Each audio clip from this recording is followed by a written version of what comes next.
Hello, my name is Andre and I am an outings leader with Latino Outdoors in the Fresno region. Today I'm going to be leading you guys on a hike through Nelder Grove, also known as the Nelder Grove Historic Area, which is located in the Sierra National Forest. Today's event is a collaboration between Latino Outdoors and Save the Redwoods League. Before we continue, I would like to acknowledge that we are in the traditional territories of the Awanichi people, also known as the Southern Sierra Miwok people, and also the Nim people, also referred to as the Western Mono people. Aside from volunteering with Latino Outdoors, I am the San Joaquin Valley organizer with the organization called Cal Wild, and Cal Wild's mission is primarily to conserve and restore California's wildest remaining places and public lands like the Sierra National Forest that we'll be in today. Nelder Grove is especially interesting because it is actually home to some of the giant sequoias that exist throughout the Sierra Nevada. And giant sequoias, their scientific name is Sequoia dendron giganteum. Another thing I want to briefly remind everybody of before we continue is, right now we're going through some unprecedented times, and while we're all trying to recreate outdoors, for whatever reason, we have to do so responsibly. And one of those things that we can do to do so responsibly is to make sure you bring a face mask.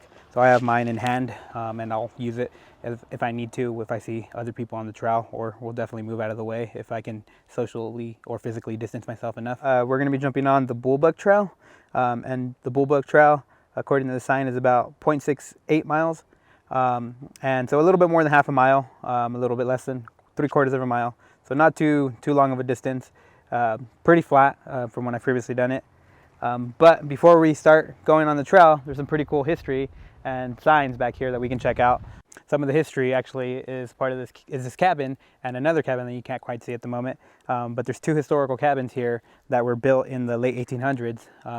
But even before that, the first evidence of Europeans in Nelder Grove was in 1851 through notes in a diary from a soldier in the Mariposa Battalion, which was part of the state militia at that time. After that, Galen Clark, who was famous for helping protect sequoias in Yosemite to the north of Nelder Grove, visited in 1858 and named this area the Fresno Grove, as it was part of Fresno County at that time. And even related to that, the Grove was actually renamed for John Nelder, who was a retired miner who came to California in 1849 and was originally from New Orleans. And the Grove itself was actually first surveyed in 1874, but the U.S. Forest Service did not acquire the land until 1928 from the Madera Flume and Trading Company, which was one of the lumber companies that was operating, from here and down into the San Joaquin Valley. But the Grove itself did not start appearing into National Forest maps until 1937. Hopefully all of that was some pretty interesting history for you all, but let's keep exploring some of this area. So as we continue to explore the area, you could definitely start seeing sequoias. The one behind me is unfortunately not one that's standing any longer, but nonetheless you can see how big of a tree it was. These large trees are very iconic of forest, and specifically forest within the Sierra Nevada. These trees are particularly iconic and can be seen on the National Park Service logo and the uniforms. They integrate the cones of the giant sequoia. Well, hopefully you guys learned quite a bit of history. Let's continue on our adventure.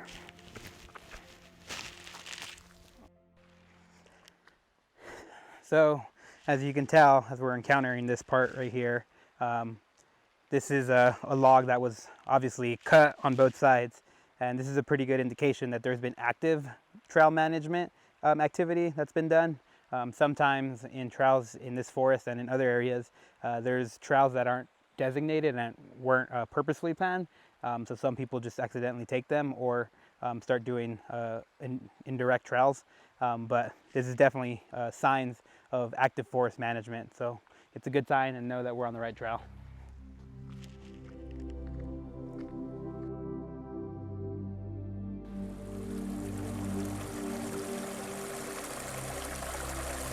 So within the Nelder Grove, there are two main creeks that feed through the area.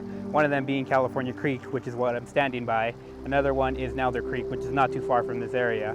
Both Nelder Creek and California Creek eventually meet up together, and then they both eventually feed down into the Fresno River. and the Fresno River eventually feeds down into the San Joaquin River, which is one of the largest rivers in California. All of these creeks are part of the San Joaquin River watershed, and the watershed is essentially a land area that has all the rain and snow melt that feed into it, a single body of water. So in this case, they all feed eventually into the San Joaquin River watershed. That originally California Creek used to be called Nelder Creek, and Nelder Creek used to be called Alder Creek. But now, again, this is called California Creek, and the other creek is called Nelder Creek. So on the trail, came upon this small bush or shrub, and I'm pretty positive it's some sort of currant or gooseberry. It has these little fruits and it has little thorns or pricks to it. And let me find it really fast. So yeah, pretty positive it's the Sierra gooseberry. As you can see, there is a large prickly fruit, as my guide says, and that's exactly what it is, a large prickly fruit.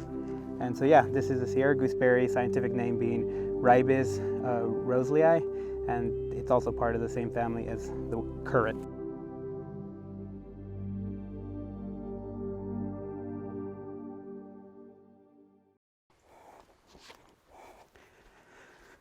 So right now we're coming up on this trail junction, and so there's two different trails. We can go check out the Chimney Trail, or the Chimney Tree Trail, forgive me, or the Bullbuck Tree Trail.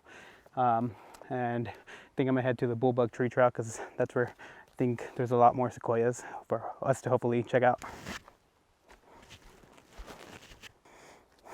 So, as you can probably see from the sign, this is a bullbuck tree, which is to the left of me. This is one of the famous giant sequoias for this area, and particularly the bullbuck is famous because it is one of the larger sequoia trees that's around, pretty comparable to some of the other larger trees that are in either Yosemite National Park or down in Sequoia National Park. And as the sign reads, it's about 247 feet high, and it's one of the largest trees by volume, with 29,000 cubic feet. And the crown of the tree, so the area that the branches and the leaves spread out, is about 70 feet if it's reading correctly. So while the bullbuck tree is about 247 feet high, giant sequoias in general can get up to be about 310 feet high. So to compare that, that's taller than the Statue of Liberty just by a little bit, and sequoias can get around 30 feet around the base, so in, all around the entire trunk, and that would arguably take about 6 full-size people laying from head to toe to be able to wrap around the entire trunk, and that's like at least 6 people. As you can see from this tree, you know, this base is a lot wider, so it'd probably take a lot more than 6 people, because as I said earlier, the bullbuck tree, specifically this one, is one of the larger trees in that is part of the species of giant sequoias. To give a little bit more insight about the bullbuck tree, the term bullbuck is actually a historical term, if you will. That was the title of the people who used to fell, so drop the trees back in the logging days of the 1800s, but particularly it was the name of the boss of those people, so like the head boss of the loggers. So, you know, this being the boss tree, essentially, if you will, because it's one of the larger trees. So giant sequoias are one of the longest lived tree species on this planet. They can average about 3,000 years in age, and they are actually the third longest lived species on the planet, with the oldest specimen of sequoias being about 3,200 years old, or at least it's estimated to be, based on tree ring analysis. And that tree was discovered down in the Giant Sequoia National Monument, so just south along the Sierra Nevada mountains. The giant sequoias are part of the giant sequoia ecosystem, but not just the animals and the plants that are alive, but also, as I mentioned, fire as a process is part of the ecosystem. And in a second, you'll see you know, some of the toll that fire as a process can take on this ecosystem. So as you can see from this sequoia stump, fire was definitely present in this area and in this giant sequoia ecosystem.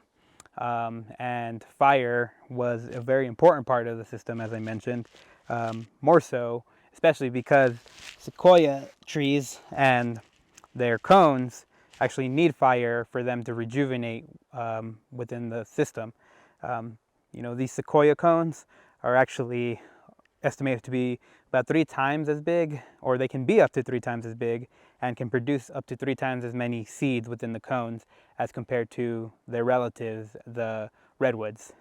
But unfortunately for sequoias and many other forested areas and ecosystems, fire management practices excluded fire within these areas. So it's been hard for giant sequoias and other forest areas to completely recover as they used to be, and that's especially known based on many scientific studies and traditional ecological knowledge from ancestral people who called these areas homes. So while fire might not be a very common thing on the landscape anymore, giant sequoias nonetheless had adapted a long time ago to be able to deal with fire being on the landscape and being a process that they have to deal with. As you can see here, they have a pretty thick bark, which is actually one of their adaptations to deal with fire. Their bark can sometimes be up to about 2 feet thick, and more than that, as you saw on the giant bullbuck a minute ago. They have high canopies or high crowns, so where their branches are higher up and the leaves are higher up, and that was a mechanism to be able to defend against fires that were more lower on the ground and didn't quite reach all the way up to the top of the trees. So again, the thick bark and the high crowns are 2 important defense adaptations that they had against fire. So as I've discussed, giant sequoias have some pretty cool features that they've adapted to be able to deal with fire. And while talking about features, step down here, pretty sure this is part of a sequoia root system. And as far as we understand, giant sequoias can have their root systems extend about 100 feet in every direction. And obviously, I'm not going to be able to follow this route, but I'm pretty sure if we were able to, we'd probably find it close to somewhere in that distance of 100 feet. Not quite a giant sequoia, but I still think pretty cool. While I'm down here, this is a sugar pine cone. And sugar pines, their scientific name is Pinus lambertiana. And as you can see, it's a pretty big cone, especially when you compare it to sequoia cone. Pretty big difference. And I don't quite see a sugar pine around here right now, but I know that they're around. I definitely saw a couple on the trail. But yeah, as you can see, pretty big difference in the cones. Make sure to stay hydrated when you're out here.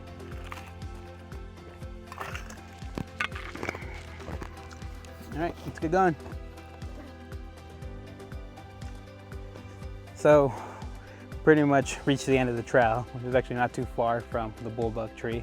But if we go ahead and go a little bit further, you'll see that there's the bullbuck tree view, and to the other side, there's a trail split off going in another direction. But now that I'm here and we stop and take a look back, it's pretty cool to see the view.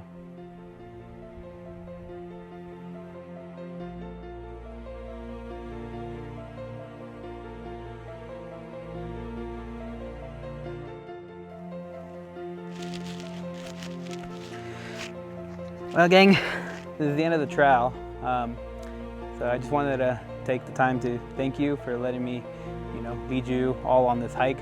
I hope you all had fun and really enjoyed being able to, take this adventure with me.